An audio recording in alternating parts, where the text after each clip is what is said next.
Chilli চিকেনের জন্য মাংসটাকে ম্যারিনেট করে নেব। রসুন লঙ্কা বাটা, আদা রসুন বাটা, ভিনেগার দিয়ে দিলাম, ভিনিগার,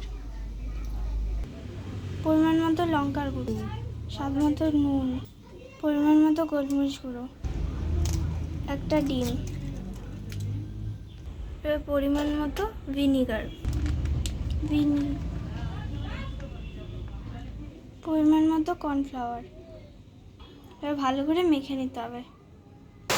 ম্যারিনেট করা গেছে কিছুক্ষণ, এবার 1 ঘন্টা মতো ঢাকা দিয়ে রেখে দেবো। কড়াই গরম হয়ে গেছে, এবার পরিমাণ মতো সাদা তেল, রসুন কুচি,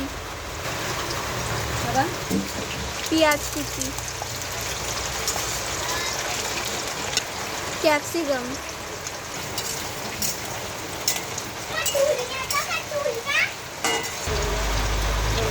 ভাজবা একটা একটা করে।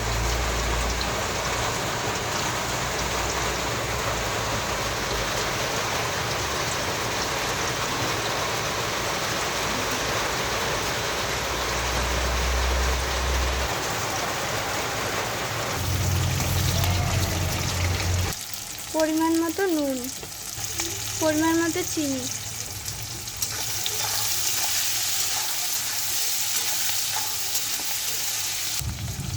সস,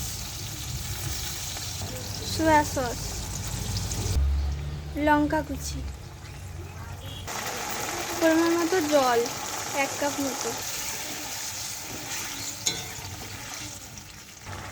ভেজে রাখা মাংস,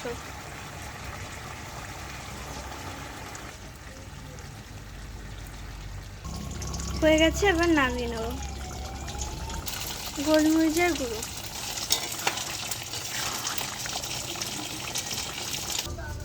হয়ে গেছে চিলি চিকেন।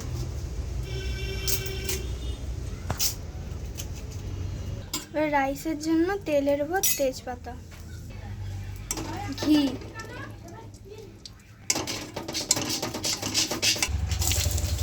গাজর, বিনস, ক্যাপসিকাম, এবার এগুলো একটু ভেজে নেবো হালকা। কাজু, কিশমিশ, সবুজ মটর, নুন,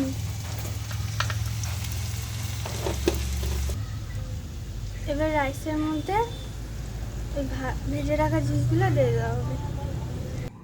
রেডি রাইস।